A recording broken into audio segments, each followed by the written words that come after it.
Okay, so hello everyone.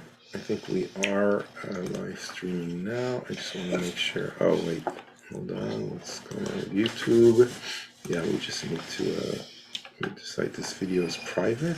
Right? That's not true. Oh, maybe the whole setup is private. I got to check that afterwards. But in any event, our topic is prayer, as you know, and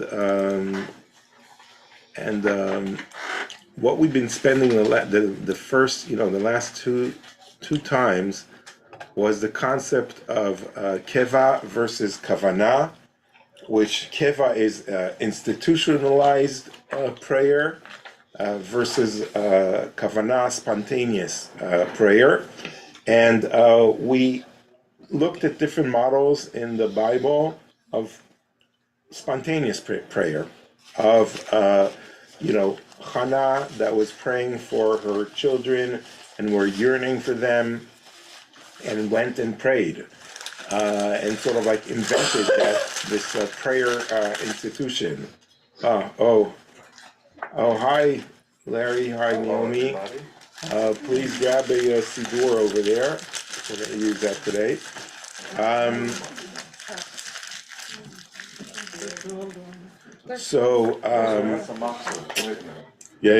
it's up on top. There's just one left. Sorry. We could share if you guys need one. Well, if you sit together, you could share. I'll get down again. Get a few. Maybe get a few more. And I want to remind you what we said last time, that in the Bible there's no institutionalized prayer with a set of 3 times a day prayers. There's no prayer book at all. None of that exists in the time of the Bible. So, and that is probably true until 180 BC, okay, after the destruction of the first temple, a few hundred years later, and maybe somewhere when we start seeing the book of Psalms, and we start seeing more prayers that are written in a more format of a prayer. Maybe that's when people start getting the idea of praying on a fixed time. And that's also when the concept of, instead of making sacrifices, we will pray. We will have an alternate way of worshiping God. So there is a spontaneous way of worshiping God in a prayer, which is I pray. But also, there's an institutionalized way, which is through sacrifices that happen on certain occasions, certain times of the day. And once you cannot sacrifice anymore, why can't you sacrifice anymore? Because the temple is destroyed, so it substitutes itself with prayer. And it actually works very nicely. In the temple, there was a morning sacrifice. Every morning in the temple, they had a morning sacrifice, okay? And it's called Korban Tamid. Tamid, like near Tamid, is always, okay? It always happened every day in the morning. And another way that sacrifice was called was Shacharit, okay? So because of Shacharit, we have the Shacharit morning prayer. Shachar is morning, and the morning prayer is the equivalent of the morning sacrifice that was in the temple. Then there was another sacrifice, which was called the sacrifice of Mincha. Okay? Mincha is the time of the day which is in the afternoon, before sundown. And then the prayer of Mincha came to substitute the sacrifice of Mincha. Okay? Now we have a problem. Mariv, there was no sacrifice. There's no evening sacrifice. You would only sacrifice in the temple during the day, during daylight time. in the evening, what they would do, they would burn all the parts that were, left from the whole day sacrifices. They would burn them on all night long, and so the altar would be ready for the next morning. So there's no evening sacrifice. There's no night sacrifice. But we do have 3 prayers a day, right? We also have the evening prayers. So, first of all, what's fascinating to understand is that is not a mandatory prayer. There's only 2 prayers in Judaism that are mandatory, which is in the morning, Shachrit, and Mincha, which is the afternoon. However, the people of Israel took upon themselves the evening prayer as well, so that also became mandatory in many senses, but it doesn't have the same obligation as the other 2 morning and afternoon prayers, Shacharit and Mincha. Okay, is that clear until now? That the structure? So, what? Did they eat the sacrifices? They ate parts of the sacrifices. Just like you'd be cooking. Yeah, there was a very nice big barbecue there. Yeah. So there was a lot of meat going on there. The priest will get parts of it. The person bringing the sacrifice will get parts of it. And other parts were just burnt, as an offering to God. Yes. Since at that time it was pretty much an agricultural, agrarian society, how often did they take off to come to the synagogue to do the sacrifice? Was it a special To the occasion temple. for that? Oh, You mean to the temple? Yeah. So you're supposed to do it 3 times a year, on Passover, on Sukkot, and on Shavuot. 3 times a year, you would be a pilgrimage. You would go to Jerusalem, and some people made it once a year. Okay, and then they would bring a lamb or whatever they had.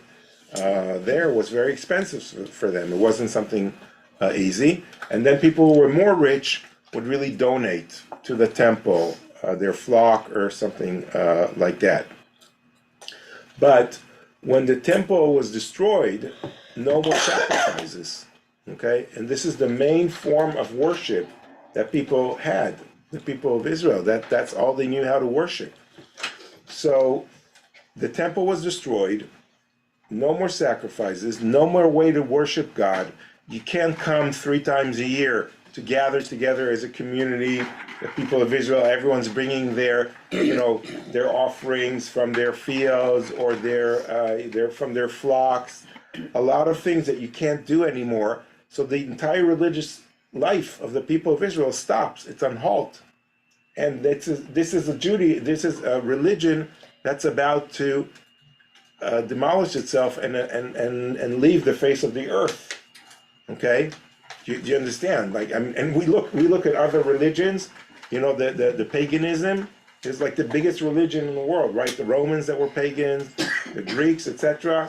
Those religions are gone. The Persian, the Zoroastrics.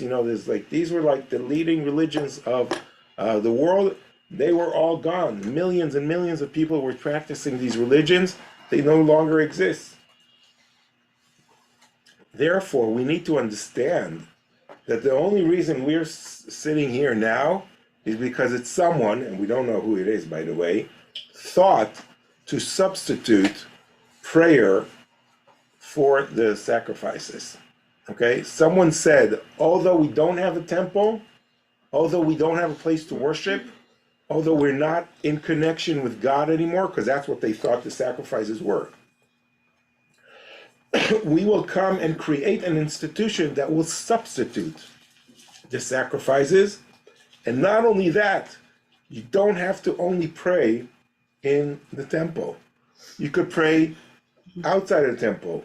You could pray outside of Israel. So that religion now is not only bound to one place, to Jerusalem, it's worldwide religion. That is a huge, huge invention in this concept of religion at all, in general. And I don't think we focus a lot about, the contribution of the Jewish people to monotheism, to believing in one God, to love thy neighbor of yourself, to a lot of values.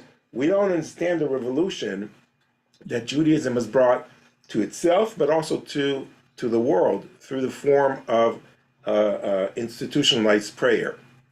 Whatever criticism we have about institutionalized prayer, which is you have to say the same thing, you have to repeat it, etc., etc., it's a genius. It's a genius move, because it means you have a form of worship. It's a new form of worship, and anyone could do it.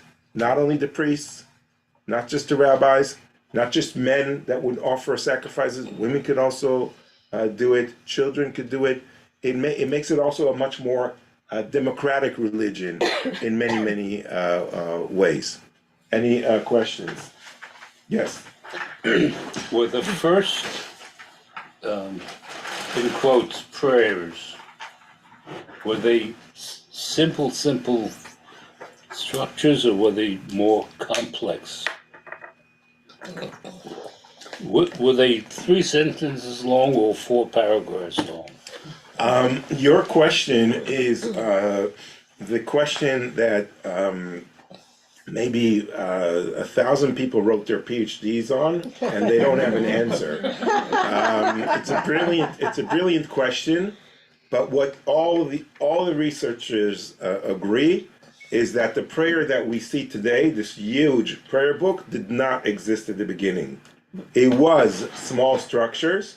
They don't know. Some say they were like that each blessing was a structure of 7 words, like a poem. Some say that it was a little bit more. There were different versions of the prayer as well. We're actually going to have a whole lesson about that, because that's a very, very important question. But what happens in Judaism is there's a short prayer. Someone says, not enough. I want to express myself in a better way. They add something, and then it sticks there, and then the next generation adds more and more, and no one goes back to the editing board to take out. Okay, so prayer services become longer and longer, and that's how we get to this long. So actually, in the future, we can hope for something twice this size. Probably, right, exactly. One of the glues that hold the Jews together worldwide are that every Saturday morning, 9 billion people say the same thing. Right. That's the glue that keeps us together. Right, exactly. And if you're, so it's Shabbat morning, and it's, and it's 3 times a day that you do it. You do it in fixed times and fixed hours. So, for example, and we will study this. I'll talk about it shortly now, but the institution of prayer in a way that there's a special format of how to do it, okay, becomes a thought. Maybe it starts even in Babylonia with the people in exile that are thinking, how could we worship God? But we start seeing evidence of that only from the 2nd century BC. And that's sort of like when we start referring to prayers as a fixed format of prayer. Yes, Ellen? Isn't the Shema the shortest prayer? Was it originally that short? Is it? Well, the Shema is very interesting. We're going to talk about that as well. But the Shema is in the Bible. The Shema is in the book of Deuteronomy, but it's not a prayer. It doesn't say anywhere that it's a prayer. It's the words of Moses to the people of Israel. Hear, O Israel, Shema Israel. Okay? That's all he's saying. But the fact that the sages took that and made that into a prayer, something that you have to say twice a day, that's a form of how you fix a prayer. Okay, so the prayers, okay, evolved and became into this very big book.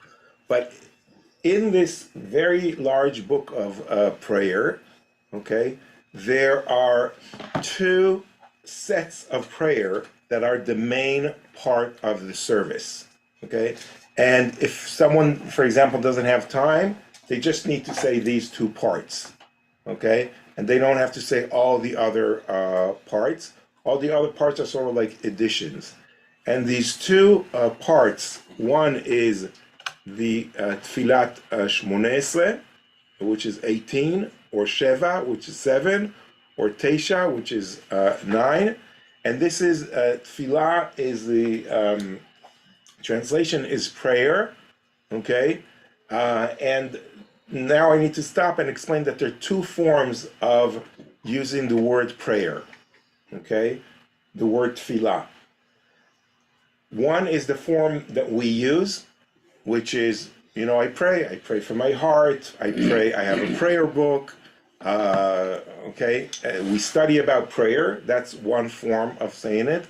The other form of saying Tfilah is referring to a specific prayer that is either 18, 7, or 9 blessings. I'll explain why the different number, but it's a fixed text that you say, which is called Tfilah, which is called prayer.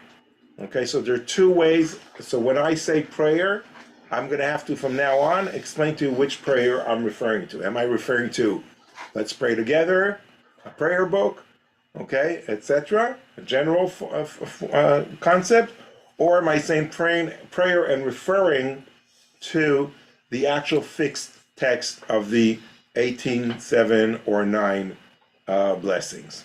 Okay, is that clear? Today's lesson is a little bit more technical, I'm not technical, but it's more going down into the actual content. Rabbi? Yeah. With regard to the length in which prayers are done, isn't there something in the Talmud that says that if you're sort of traveling your route in an area which is dangerous because of wild animals or thieves or whatnot, you just say the quickest? Yeah, so that's the blessing of the 18 in a very more abbreviated way, just like one paragraph that you say. Okay? Yes. No, this was long before books and the printing press, but did people have to memorize these prayers, or what did they write, or what were they written on? Excellent question. These prayers were definitely memorized, okay? And that's why we have different versions also of these prayers. And that's why they were short.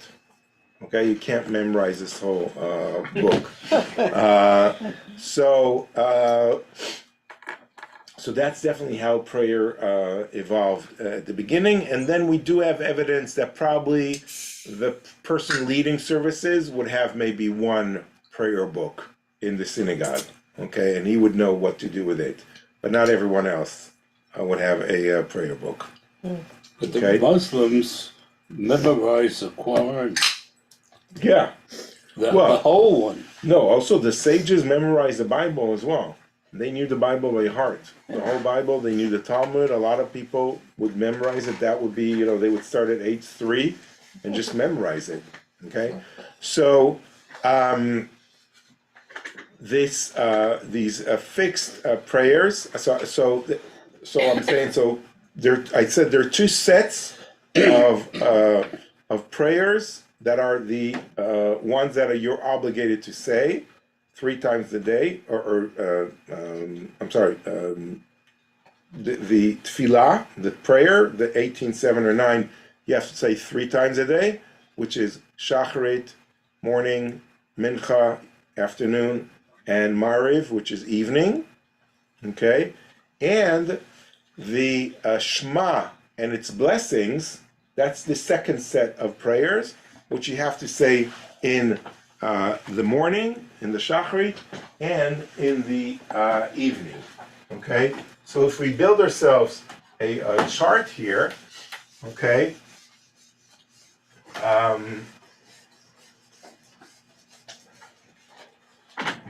so we have morning prayer, okay, which is Shacharit,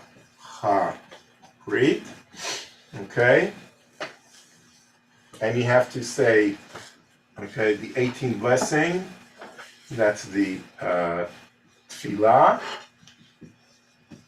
okay, or prayer, as I said.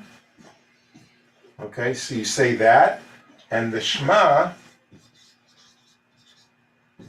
okay, you have to say that as well. Okay, for the afternoon service, which is, can you see what I'm writing? Okay, so you have to say the Tfilah, but you do not say the Shema. And for the evening service, which is Ma'ariv, okay, you have to say the Shmona Esrei, and you have to say the Shema. Okay, now, when it's Shabbat, for example, okay, so in the morning you have to say the Shachri, but you say 7 blessings. 18 is on a weekday, Well, you gotta get out and play tennis. okay? And the afternoon is the same, it's 7, and the evening is the same, it's the 7, okay? And then on Rosh Hashanah, okay, It's worse. okay, Worse. Not you say 9, okay? I'm sorry, no, It sorry. doesn't matter, we're not doing it. 9, It's a blessing I'm in my seat. okay? 9, 7, and 7. It's a little bit complicated. Okay, but it's 9, okay? Now on Shabbat, we have an additional sacrifice that was in the temple, okay? And that's called, you know how it's called on Shabbat? The additional sacrifice? Musaf, okay? That's the most. So Musaf, okay? I thought it was somebody's uncle. It's not the the cow that's going to be slaughtered. It's Musaf, okay? And therefore, on a Shabbat or Rosh Hashanah or any other holidays that they had the sacrifice in the temple, an additional prayer is added, okay? That does not exist on the weekday unless it's Rosh Chodesh, okay, the first day of the month when they had a special sacrifice. So all these 3 or 4, if it's Shabbat, were sacrifices that were at the temple, and therefore the sages said, we're going to have a parallel system to the temple. We're going to keep the temple going in our minds, in our hearts, in our worship service, and this system is working 2,000 years later, and it's still working. We're around. So now we understand how miraculous this concept is.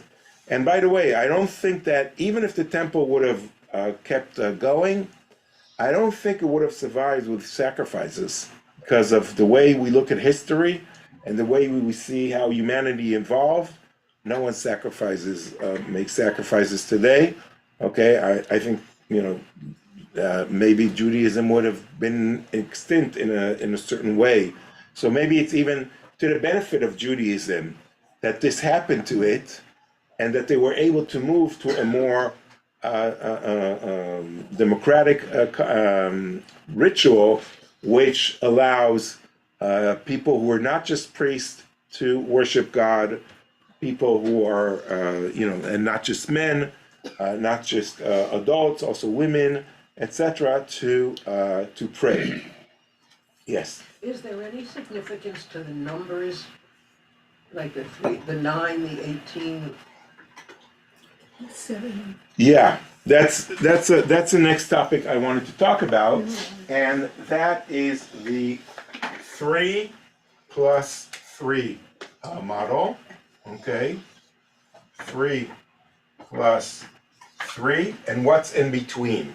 Okay, every prayer, every tfilah, okay, is done first of all standing up. Okay, you need to have both legs attached. Okay, like in a way like this. You need to be standing. Okay, you start by taking Well, no, I'm not going to go into that because this is the choreography of the prayer. We'll talk about that. We actually have a lesson about that.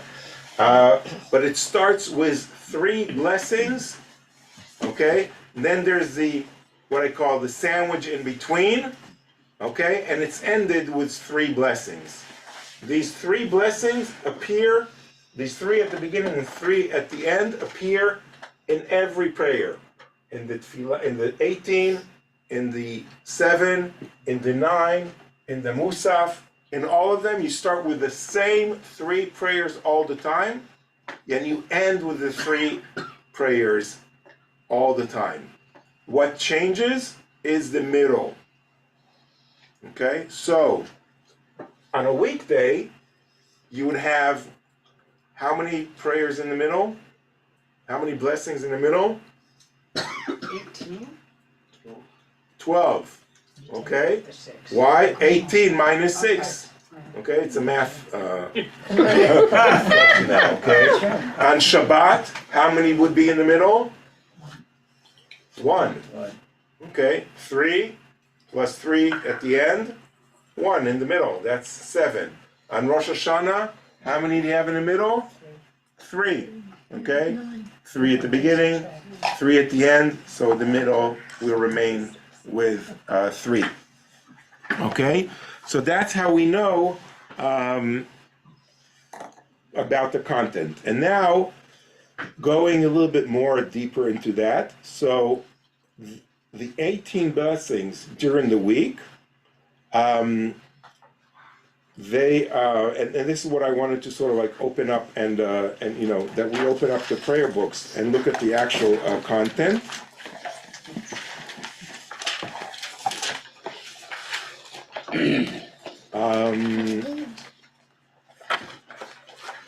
Oh, you'll be at the table, won't you? That's interesting. I don't see. Yeah, so look at page 289. 289.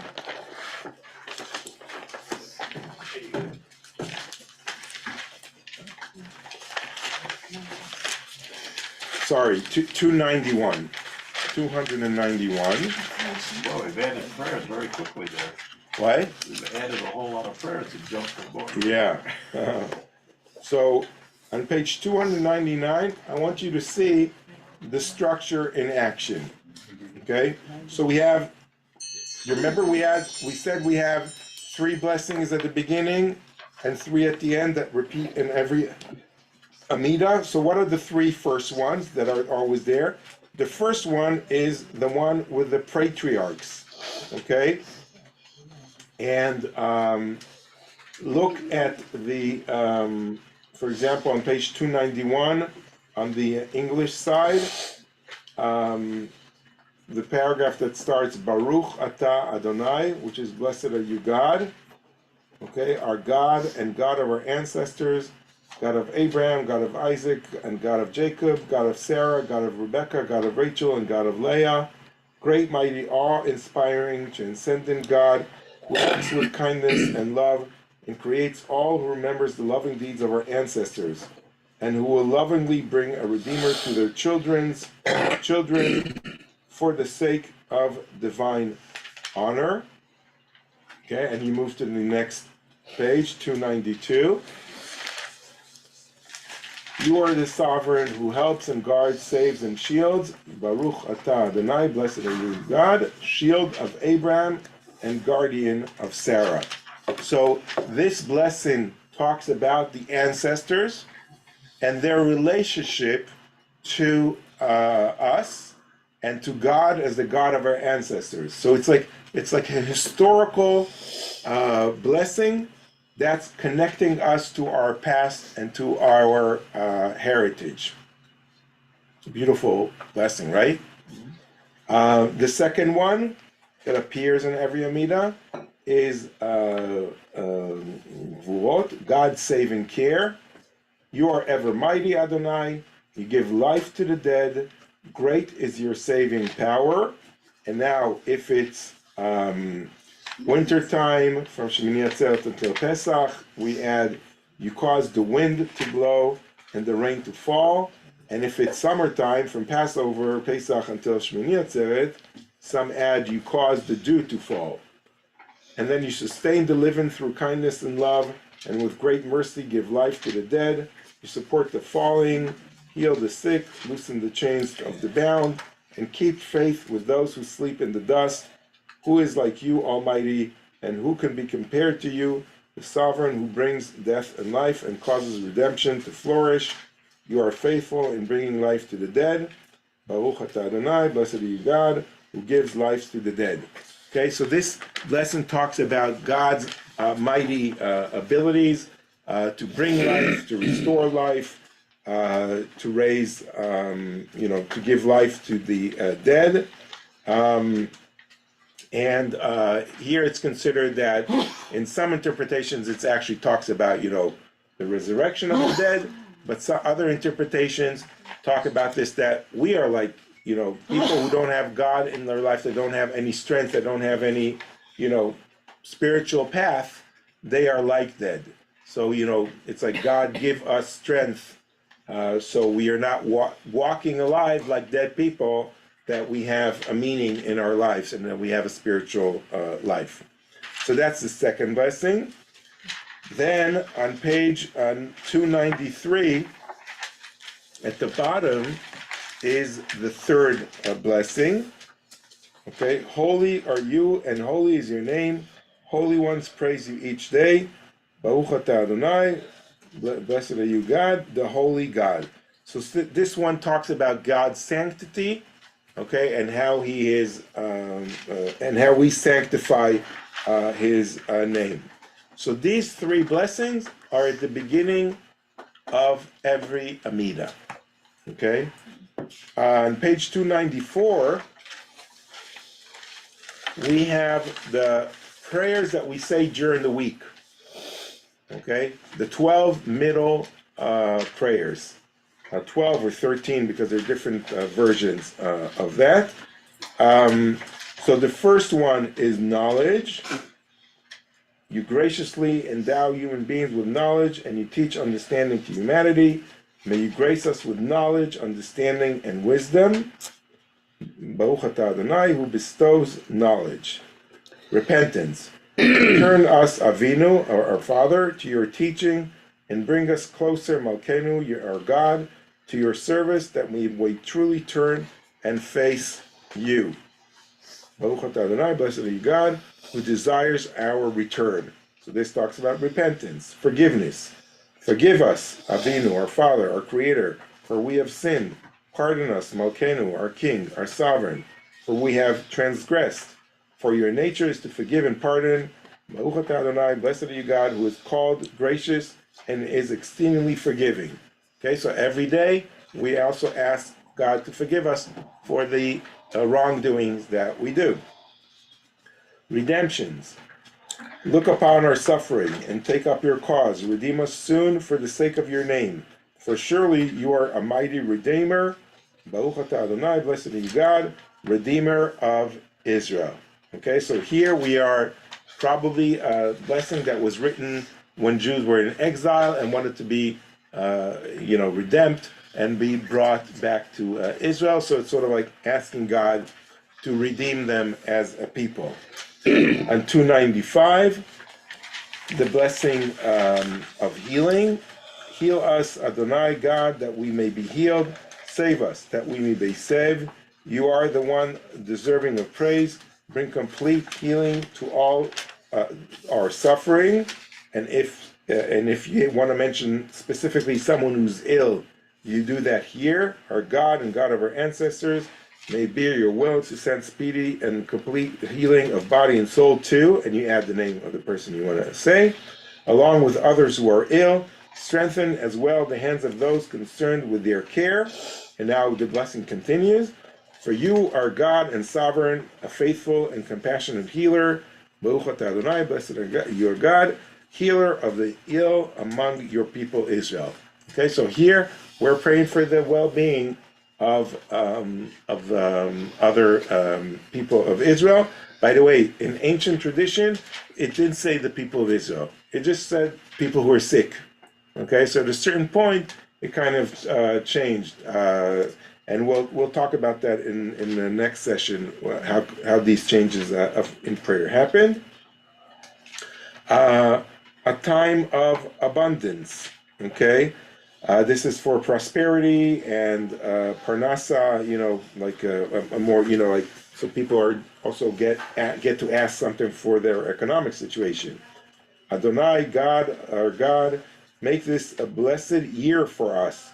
May its varied harvest yield prosperity. May the land be blessed and satisfy us with its goodness. Bless this year, and it be like the best of years. Baruch atah Adonai, blessed are you, God, who is the source of blessing of each year. Okay, so prosperity. Gathering of exiles. Sound the great shofar, announcing of freedom. Raise the banner signaling the gatherings of our exiles, and bring us together from the four corners of the earth. Blessed are you, God, who gathers the dispersed of your people Israel. Okay, so here again, another blessing, asking for all the people to be gathered together and to be returned to Israel. 296, okay, the blessing of justice. So here it's a blessing that's calling for a proper legal system. Restore judges to us as in the early days, and wise counselors as of old. Remove from us sorrow and anguish. May you alone, Adonai, with kindness and compassion rule over us. May you find our cause righteous. Blessed are you, God, sovereign, who loves justice and compassion. Rabbi, Yes?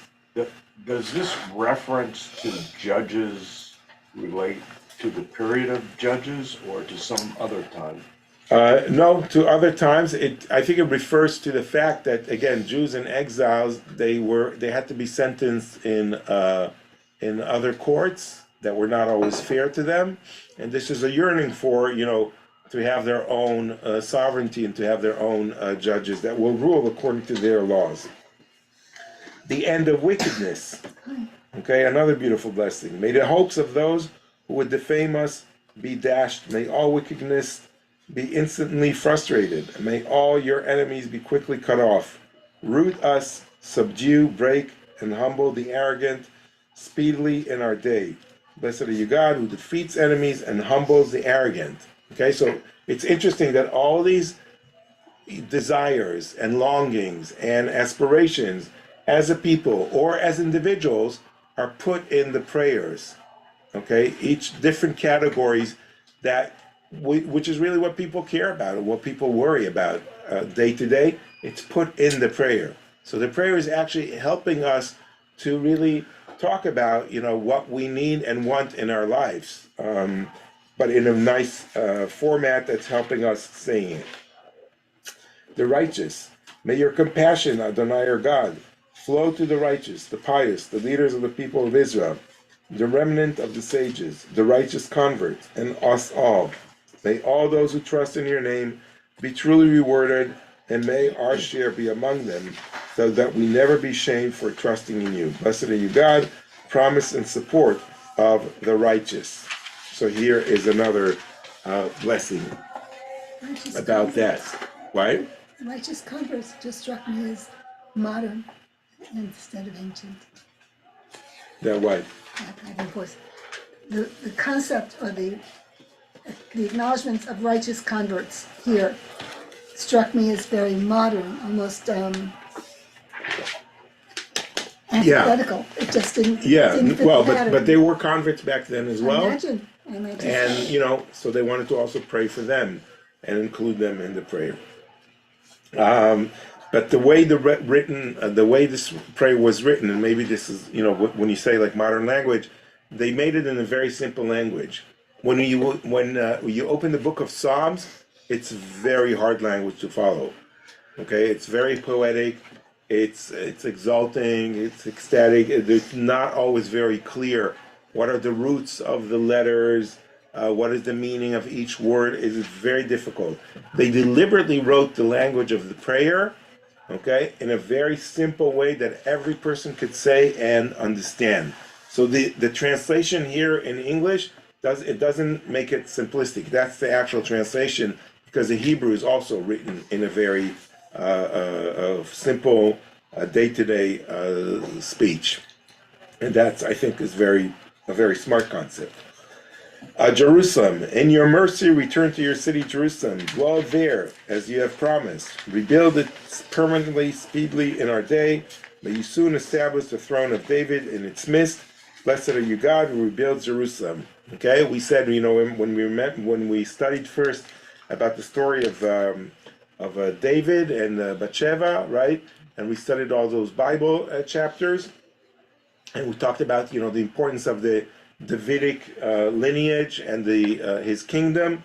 Here it's in the prayers. Here we see how Jews have yearned all these years for the house of David to rule over and rebuild Jerusalem. And the same in the next blessing, messianic hope. Cause the shoot of your servant David to flourish. May the honor of the house of David be raised up with the coming of your deliverance, for we await your triumph each day. Blessed are you, God, who causes salvation to flourish. And finally, the last blessing of the 12, or this is actually the 13th one. Hear our voice, Adonai our God, be kind and have compassion for us. Willingly and lovingly accept our prayer, for you, God, hear prayers and listens to pleas. Do not send us away empty-handed, for in your kindness you listen to the prayers of your people Israel.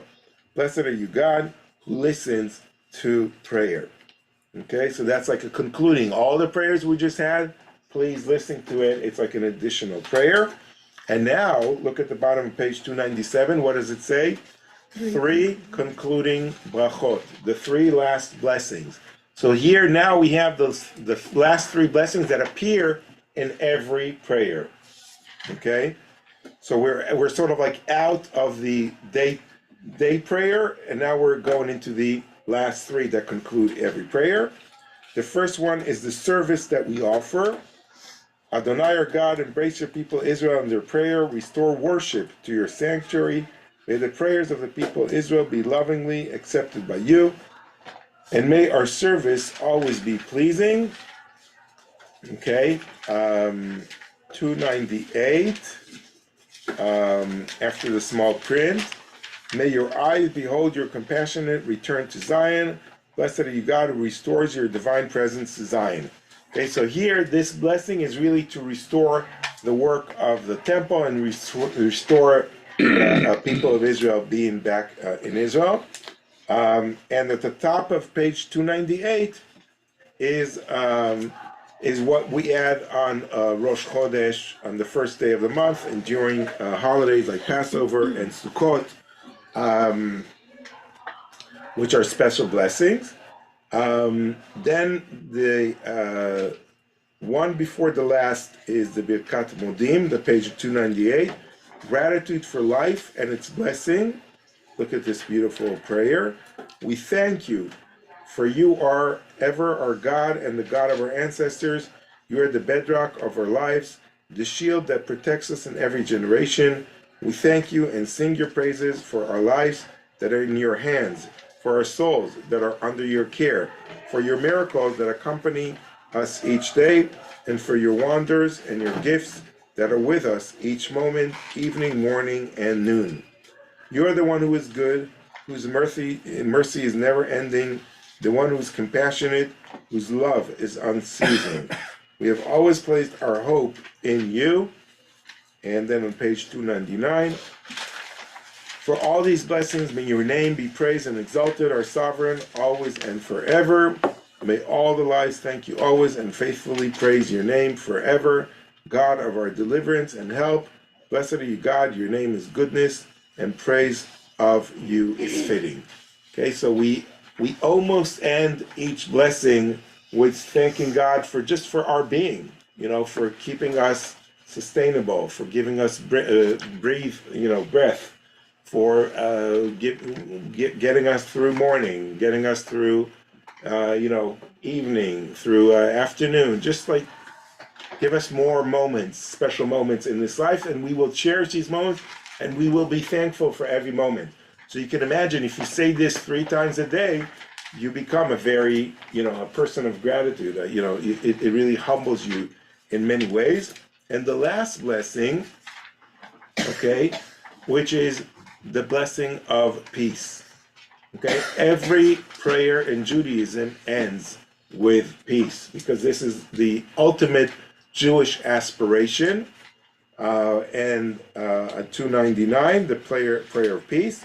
Grant abundant and lasting peace to your people Israel and all who dwell on earth, for you are the sovereign, master of the ways of peace. May it please you to bless your people Israel at all times with your gift of space. Blessed are you, God, who blesses your people Israel with peace. Okay, so that's how every prayer ends. Now, if we just go quickly to the service of the morning of Shabbat, so please turn to page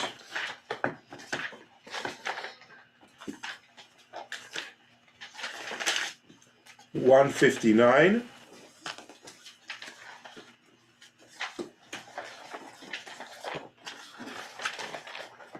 I want you to notice the structure.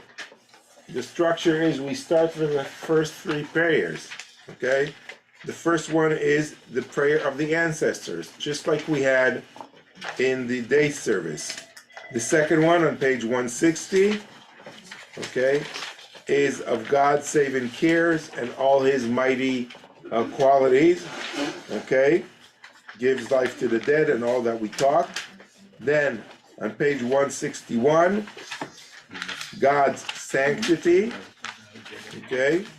Then on page 162, you see it says the fourth bracha, the holiness of Shabbat. So here, this is a special blessing for Shabbat. There's just one blessing for Shabbat. And then on page 163, we see the fifth bracha, the restoration of Zion. Now we start the last three ones, okay? Because we had the one for Shabbat, because on Shabbat we said we only have 7 blessings. So we read the 3, we read the one for Shabbat, and now we have the 5th blessing, which is the first of the last 3, the restoration of Zion. On page 164, we have gratitude for life and its blessings, which is one before the end. And 165, the 7th one is the prayer for peace. Okay, so now we understand the structure. We saw the blessings, we read them. We didn't read the one for Shabbat, but I think it's clear in terms of the structure of how the main service goes. And this is really the replacement of the sacrifices in this temple. This is the revolution. This is the essence of how Judaism really survived all these years. Yeah. Yes. Rabbi, why did they add in the Musaf the additional prayers for Hanukkah and Purim? Oh, it wasn't just on Musaf. It's it's in the gratitude blessing, the Modim. When there's special holidays, they wanted to add a special prayer, and they were contemplating where exactly we put it. Okay, so they had different arguments about where they put it, and they decided to put it in that blessing of gratitude because it's like a gratitude for the miracle of Hanukkah and Purim. Yes. Is this structure equivalent across most of the major denominations?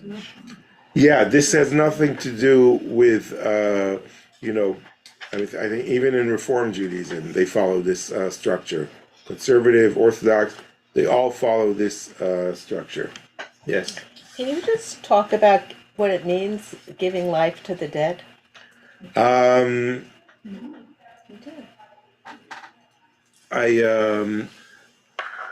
means there are two meanings. One is the actually resurrecting people from the dead.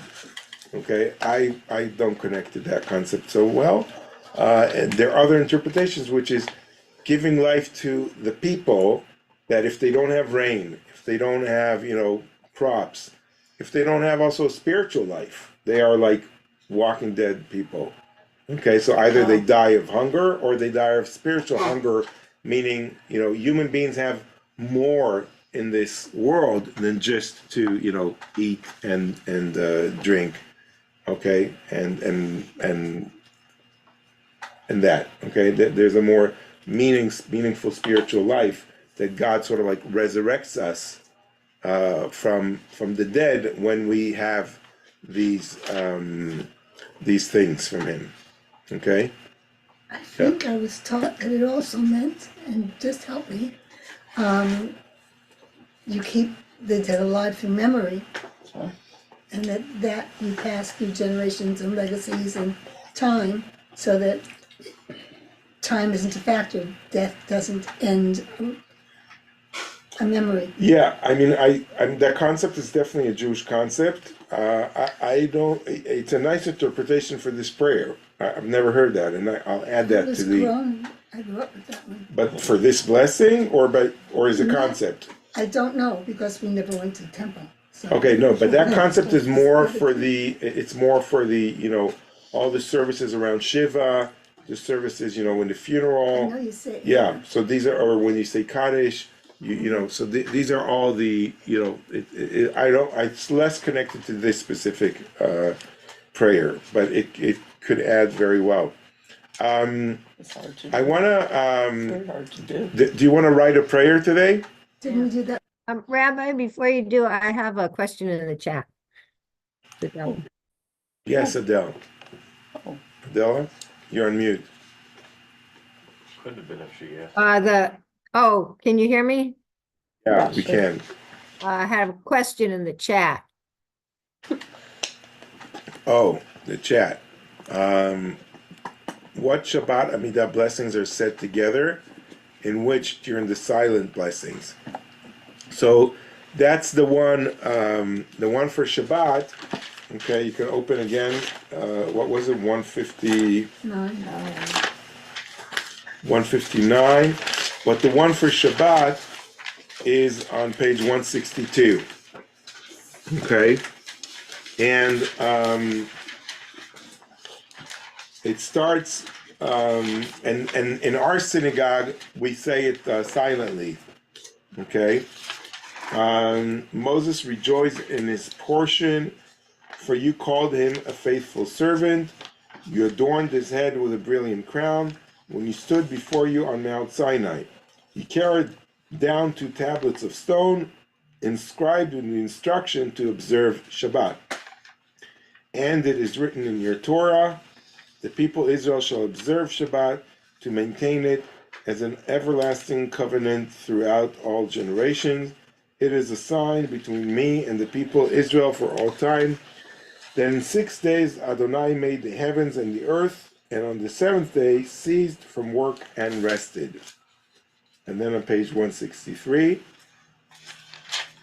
but Adonai our God, you have not given it to the nations of the world, nor a sovereign have you bestowed it on idol worshippers, nor do the uncircumcised find rest on this day. For with love you have given Shabbat to the people Israel, the descendants of Jacob, whom you have chosen.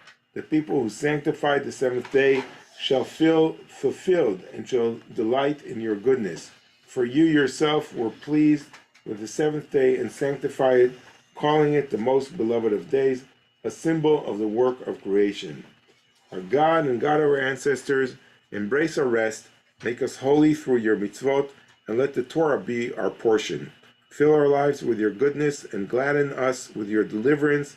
Purify our hearts to serve you truly. Adonai our God, lovingly and willingly grant that we inherit your holy Shabbat, that the people Israel who make your name may find rest on Shabbat.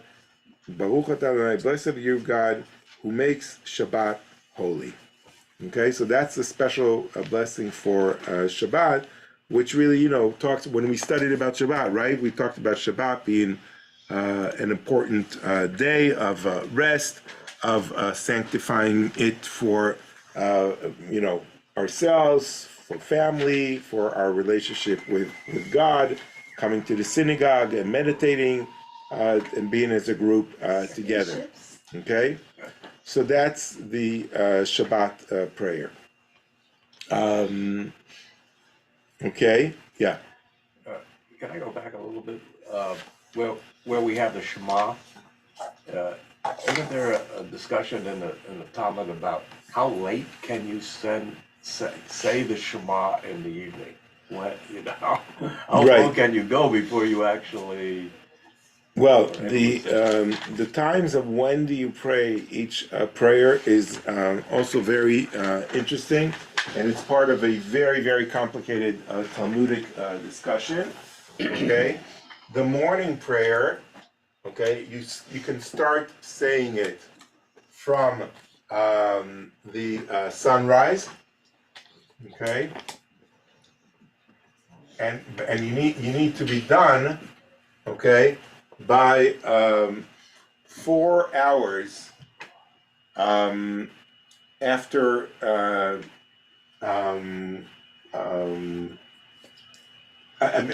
four hours after sunrise and before noon.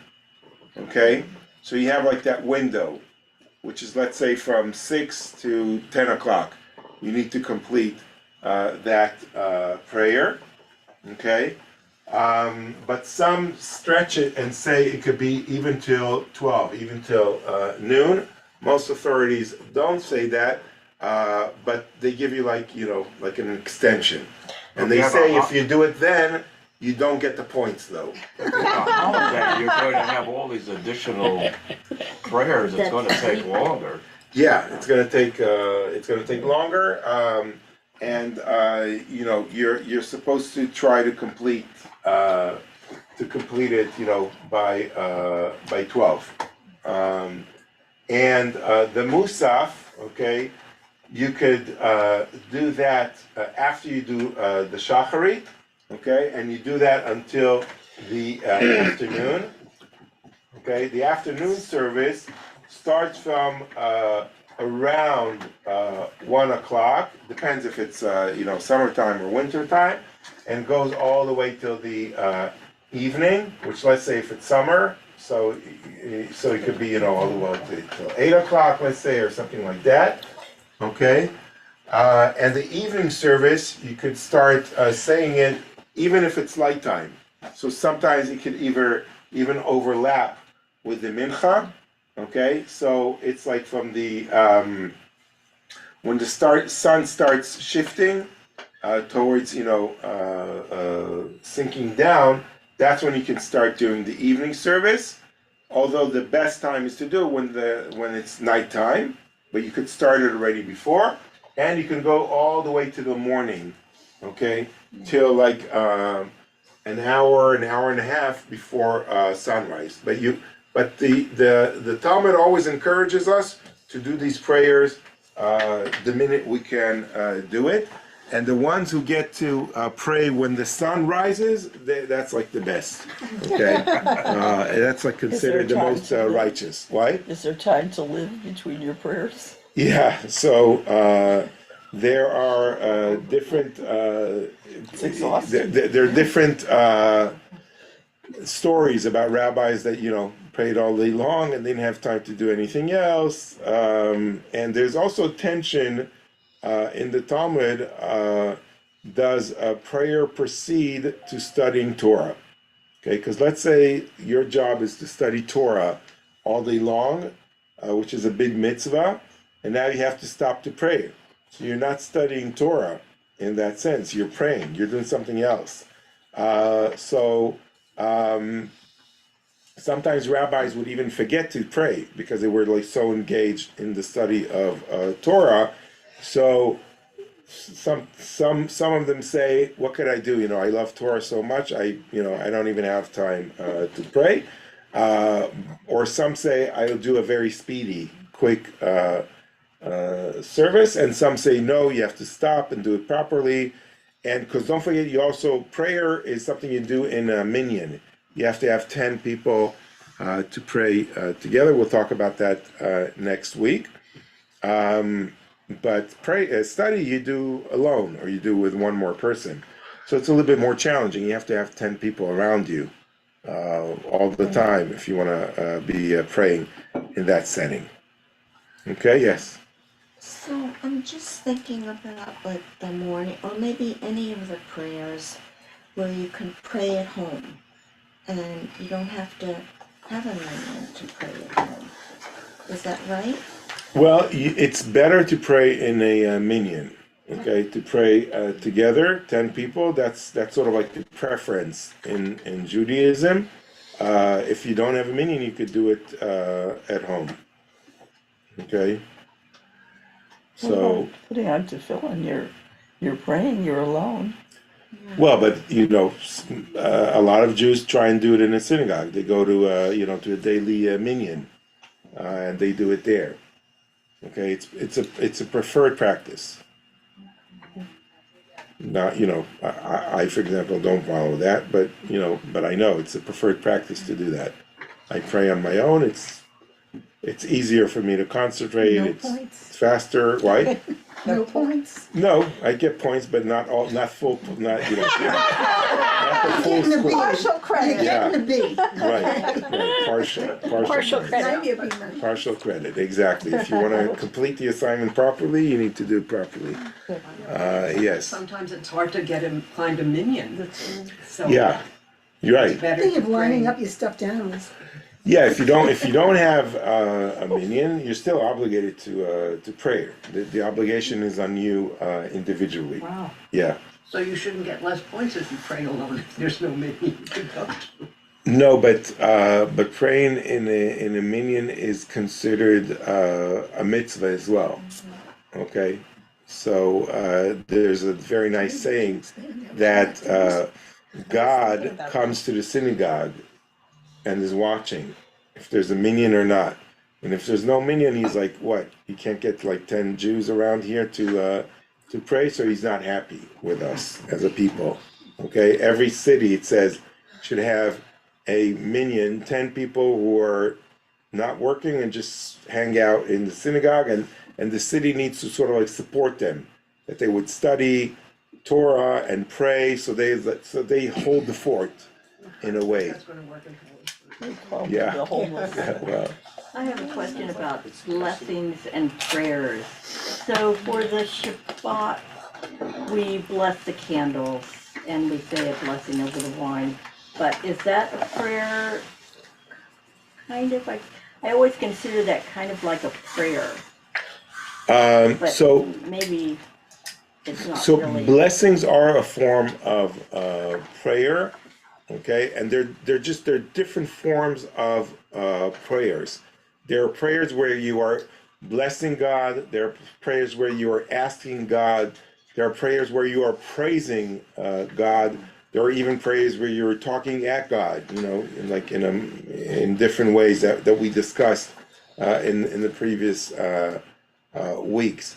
So there are different, like when we say the Hallel prayer, okay, on holidays, then we're praising God. When we looked at the 18 blessings, we're asking God. We're asking God for health. We're asking Him for wheat, and we're asking Him to for health. We're asking God for different things. So there are different forms of prayer, and sometimes we just bless God without praising Him. So it depends on what it is. Okay, and we're going to talk about also the different categories of blessings. Okay, so we didn't conclude the Shema and its blessings. We'll do that next week. Is there a desire to keep with the writing of prayers every week, every once in a while, not to do it at all? Like Once a month. once a month? Who wants to do it every week? Raise your hands. I think it's up to you, Rabbi. Who wants to do it once a month? Raise your hands. Okay. Who doesn't want to do it at all? Okay, so we'll do it from time to time. Okay, so that's it for today, and next week we are Adele every week. Okay, there you go. So we're gonna have to balance this somehow, and we have a great Friday night dinner. You're all welcome to join this Friday night at the synagogue. It's going to be a dairy meal with the band playing, and it's going to be a lot of fun. So come join us for Friday night dinner. and then and that's it. Thank you. Thank you. Okay. Thank you.